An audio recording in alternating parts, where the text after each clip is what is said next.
কি হবে যদি সর্বকালের সেরা অলিম্পিয়ান মাইকেল ফেলপসের ডায়েট একজন সাধারণ গড়পড়তা ভারতীয় 1 মাস টানা খেতে থাকেন? চলুন জানা যাক।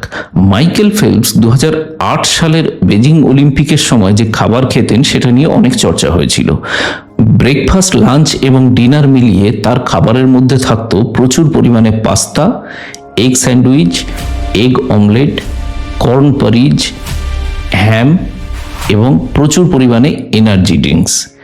সব মিলিয়ে এটাতে ক্যালোরি হিসেব করলে প্রায় 15 থেকে 20,000 ক্যালোরির কাছাকাছি, যেটা ভাবতেই প্রায় অমানবিক লাগে। সেখানে একজন গড়পড়তা ভারতীয় সারাদিনে এই 1800 থেকে 2200 ক্যালোরি মতো খাবার খায়। তো এবারে এই পরিমাণ খাবার যদি একজন সাধারণ ভারতীয় কোনোভাবে খেতে শুরু করে, তো প্রথমেই যেটা হবে, প্রচুর পরিমাণে ক্যালোরি সারপ্লাস হবে। এই ক্যালোরি সারপ্লাস হলে যেটা হবে, প্রথম দিন থেকেই এই লোকটার ওজন বাড়তে শুরু করবে, বিশেষ করে পেটের চারপাশে চর্বি জমতে শুরু করবে, যেটাকে আমরা বেলি ফ্যাট বলি।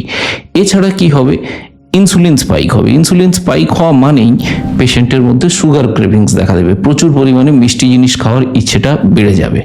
তারপর কি হবে না, পেশেন্টের ওজন বাড়ার সঙ্গে সঙ্গে পেশেন্টের যে এনার্জি ব্যালেন্স সেটা ক্র্যাশ করে যাবে, প্রচুর পরিমাণে মেটাবলিক স্ট্রেস হবে এবং ভবিষ্যতে অনেক বড় বড় অসুখ হওয়ার সম্ভাবনা থাকবে। তাই সেলিব্রিটিদের ডায়েট কপি করার আগে তার পেছনের বিজ্ঞানসম্মত চিন্তাভাবনাগুলো কি আছে না আছে সেগুলো জেনে নেবেন। কারণ মাইকেল ফেলপস এই পরিমাণ খাবার খেতেন, তার সঙ্গে 5 থেকে 6 ঘন্টা হাই ইন্টেন্সিটি রেগুলার সুইমিং করতেন, যাতে ওই ক্যালোরিগুলো বার্ন আউট হয়ে যায়। এবার আপনি যদি সেটা না করে শুধুমাত্র ওই খাবারটা খেতে থাকেন, তাহলে বুঝতেই পারছেন কি হবে। ধন্যবাদ।